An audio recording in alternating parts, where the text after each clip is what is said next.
Lerong-lerong sinta, buko ng papaya, dala-dala'y buslo, sisidlan ng bunga.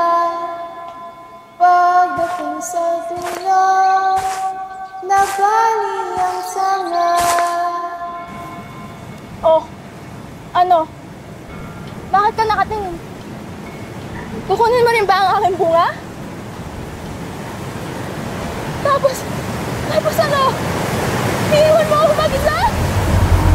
Pagdating sa dulo, nabali ang sanga.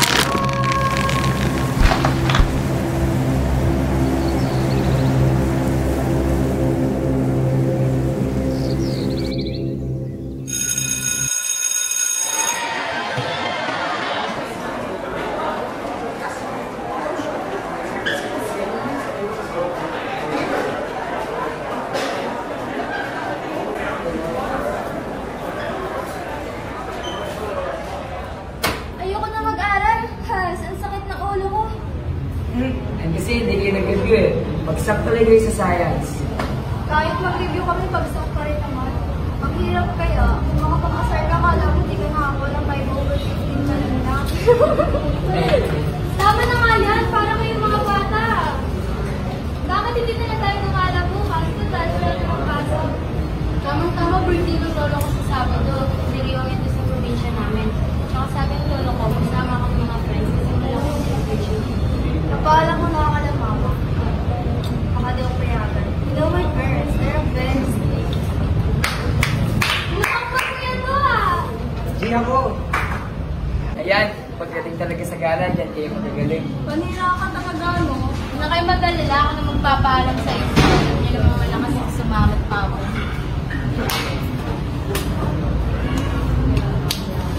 Nagugutom na ako! Samahan niyo ako sa kantin. Hindi nyo kami ni David. Dali ka na. Puro kopo at basa ng libro lang.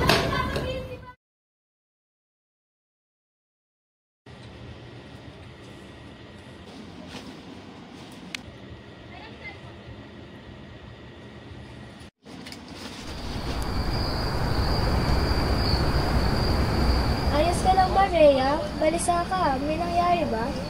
Ha? Pinaginipan kasi. Nakangati ang babae habang yung lalaki nakasimangot. Pareho silang nakakakilabot tumingin. Papalapit ng papalapit sila sa akin. Nataranta ako. Kaya tumalikod ako. Tapos naging bala ko nung nakita ko kayo sa likod ko. Gil, dugaan kayong lahat. Huwag ka mag-alala, Rhea. Bangungot lang yan. Dahil lang yan ang stress. Pero mukhang totoo ito eh. Tama na, okay? Maliligo lang ako. Pagkatapos nito, aalis na rin tayo.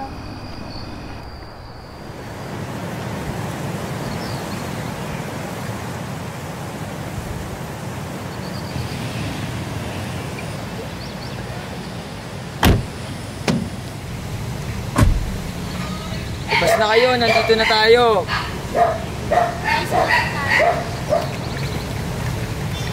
Dito, ganda nga.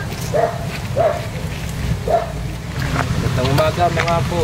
Magandang umaga po, Lolo. Dito na pala kayo. Pahingan na kayo ha. May 2 kwarto doon sa itaas. Gamitin nyo na lang. Di wala yan babae at lalaki ha. Siya, sumunod kayo sa akin. Sige po, thank you po. Halika na kayo. Dito muna kami ni Ben, maglilibot muna kami.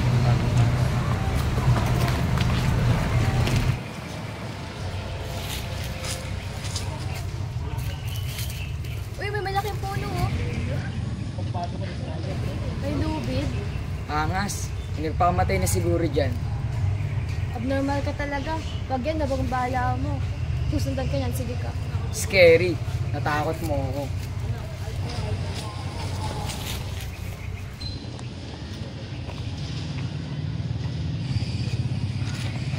Oh, Rhea. Ba't kuminto ang nangyari? Ayan yung puno na nasa panaginip ko. Diyan nakatayo yung babae at lalaki. Gutom lang yan. Halika na nga.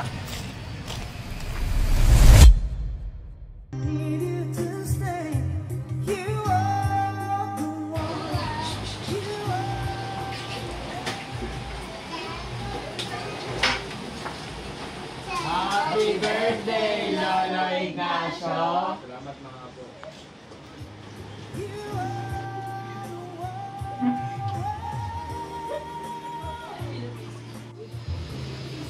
Nung bata ako, naalala ko pa, palagi ko kasama ang aking matalik na kaibigan. Sa lahat ng aming talapakan. Lolo Ignacio, alam ko na kung kanya yung nagmano si Bea. Grabe kayo sa akin, ah. Alam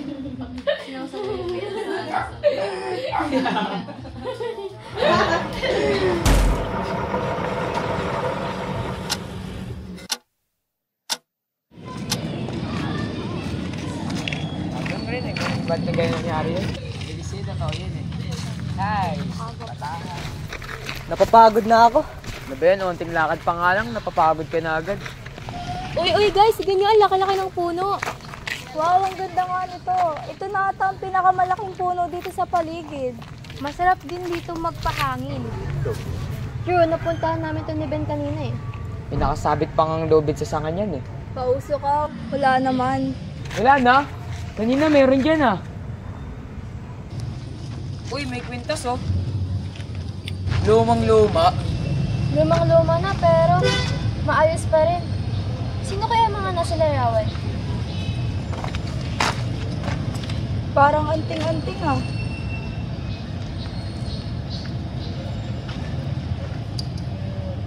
Sandali, may nakasulat. Leron-leron sinta.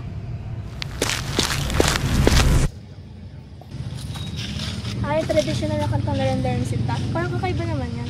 Galing nga eh. Sino kayo? Bakit kayo nandito? Ako si Nena, ito kapatid ko si Totoy. Taga dyan lang kami sa tabi-tabi, nakita kasi namin kayo rito. Alam niyo bang pinagbabawal ang lahat ng tao pumunta sa punong ito?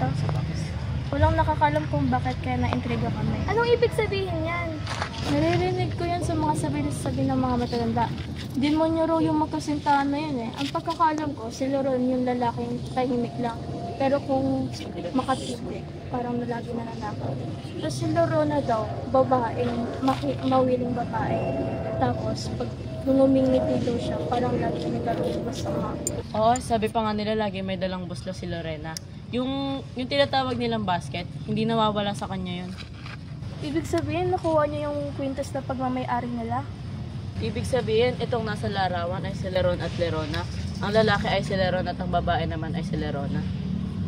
Sus, haka-haka lang yan. Lahat naman ng bagay binibigyan ng mali siya. Mga mapapaniwalang tao. Hindi kami nananakot lang ha. Pinabase lang namin kung anong alam namin sa lugar na to. Kaya nga, grabe naman kayo sa amin. Mga apo, halina kayo, kakain na. Eto na po, Lolo. Sige na, uwi na rin kami. Pasensya sa abala. Masaya kaming nakausap kayo. Happy birthday to you. Happy birthday to you. Happy birthday to you.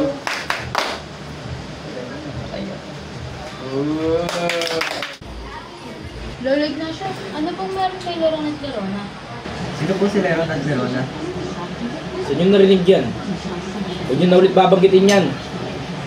Pero Lolo, ano pong meron sa kanila?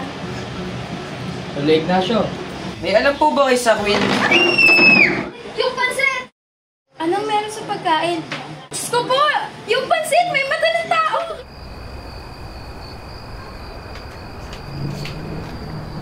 Si Rhea, kamusta?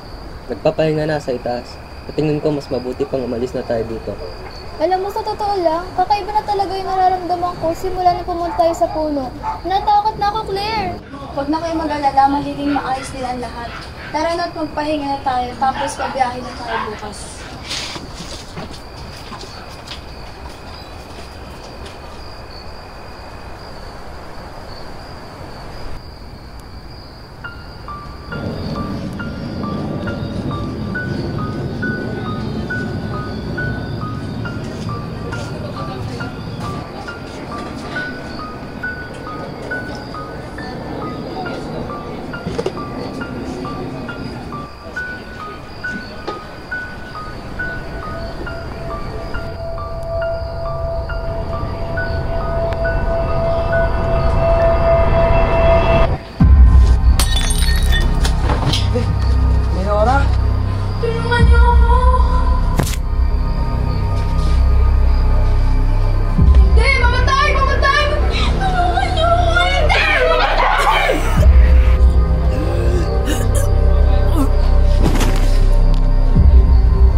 Tinangkaan niya akong patayin. Ialis niyo ako dito. Iyo, teka lang. Sino? Sino ang tinutukoy mo? Si Lerona. Nababaliw ka na ba?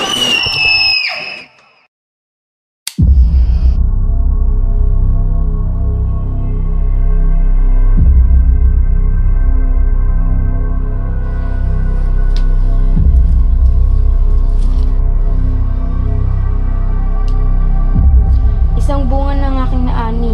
Sino naman kaya ang sunod? Hindi to totoo. Sana masamang panaginip lang to. Claire! Humanap ka na ng tulong! Tumawag ka na ng pulis! Ano? Walang signal? Huwag naman ganito! Paano na to? Rhea, saan ka pupunta? Bitawan mo ako! Sabi, bitawan mo ako eh!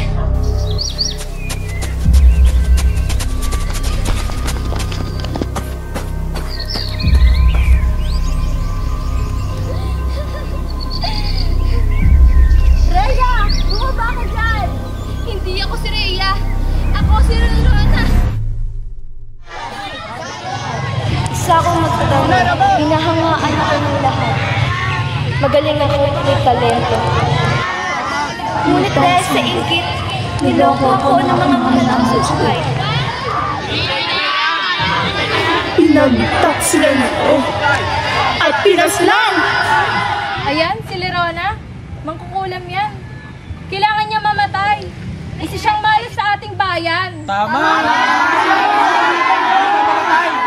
Oo nga't magaling ka. Ngunit di mo kaya pasalamatan ng iyong Diyos dahil demonyo kang babaita ka. Tama! Demonyo ka! Ibigay na yan! Ibigay na yan! Ibigay na yan! Bitawan mo ako! Hindi kita minahan! Ginamit lang kita! Bitain na yan!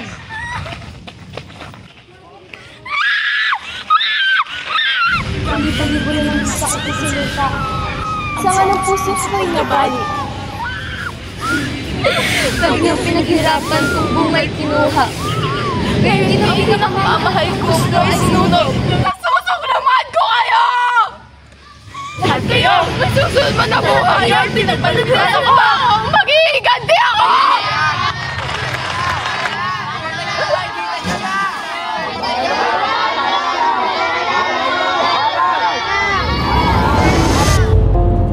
Anong kinalaman mo sa amin? Ba't mo ginagawa to sa amin? Nagsusumaw ako. Huwag naman pati si Rhea.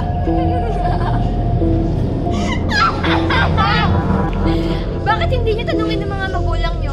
Anong kalapastangan ang ginawa nila sa akin?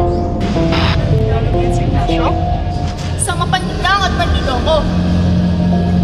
Minahal ko siya, pero pali ang aking sango. Umanap siya ng iba! Pagkatapos niya akong bakutin, tinapon niya akong parang basura! Sinungaling! Hindi yan magagawa ng lolo ko! Tama lang kaibangan at kasinungalingan mo, Lerona. Kala ko na tahimik ka na. Ngunit hindi. Dinamay mo pa ang mga apo ko. Asan ang kwintas mo? Hindi ba tayo nang pakalaw sa pinakamalaga sa'yo? At ang una ay muslo? Claire, ang kwintas! Sirain mo! Hindi!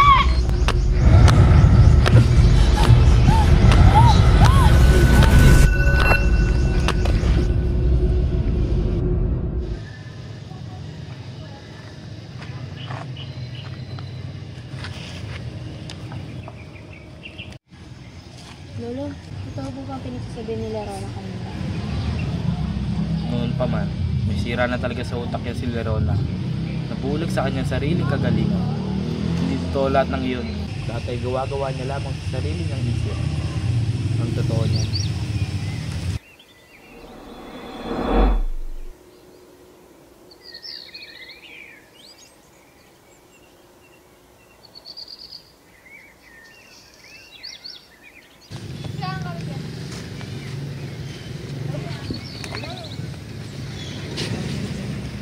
Ignacio, mahal na mahal kita.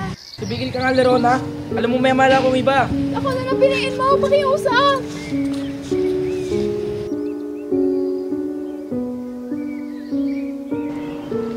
Bakit ba hindi ka magaling katulad ng iba?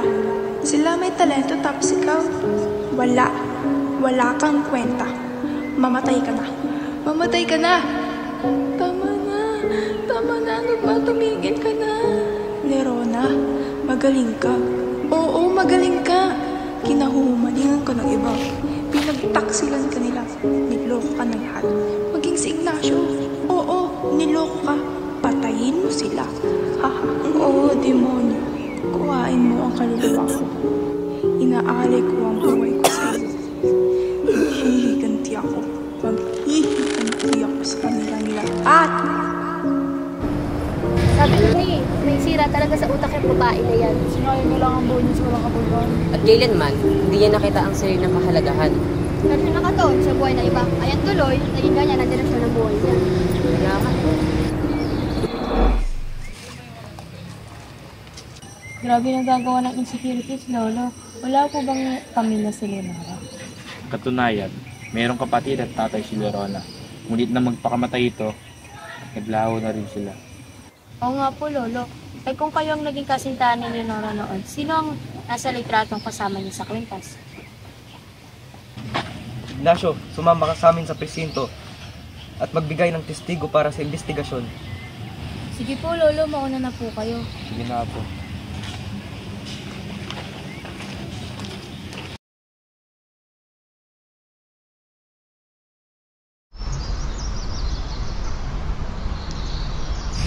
Miss ka na namin, Kale. Sumalangit na wang kaluluwa mo. Kung naprotektan lang sana kita, nandito ka pa rin sa tabi namin. Walang may kasalanan. Ginagabayan niya na tayo ngayon. Magagabi na, umuwi na tayo. Mag-iipaki pa tayo bukas. Bye-bye.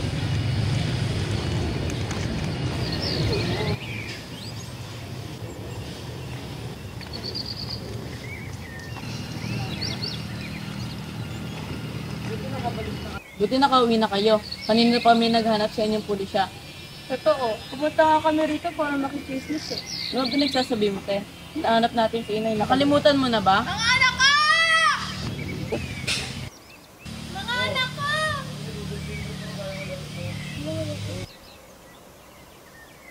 Nay, saan mo ba kayo nagsisipunta? Sabi ko sa inyo, kayo lalabas ng bahay. Maghanap na kami ang makakain. Sensya na, mga anak. May pinapahanap kasi siya sa akin.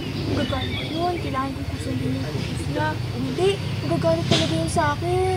Yung ano, yung boss mo raw. Pa, huwag mong huwakan. Kasusunod ka nga natin, kuya. Pagpasensya niyo ang aming inay. Nasisiraan kasi siya ng bayan sa hindi namin alam na rason. Paano nangyari to? Ibig sabihin, sinong nagmumulto sa atin? Sino ang pumatay kay Gail? Lervin! David! Daya! Nagpakita siya sa akin. Ang may pakana ng lahat ng ito. Hindi si Lerona! Hindi siya! Si Leron! Kambal ni Lerona. Kampo ni Santanas. Nakita ko sa panaginip ko lahat ng pangyayari. Inaakala ng lahat na gawa-gawa lang niya ito. Hindi nagpakamatay si Lerona. Pinalabas niya lang ang lahat at at ginawa itong baliw. Siya ang baliw! Pinatay at pinagmalapitan niya ang kanyang sarili ng pamilya. Dala ng talento, nagawa niya ang kademonyang ito. Inalay niya ang buhay niya sa kasamaan. Hindi niya matanggap, meron ng iba, habang siya, wala. Gaya siya sa tao, gaya siya sa mundo. Natatakot ako, isusundin niya na tayo! Leron, leron, sinta.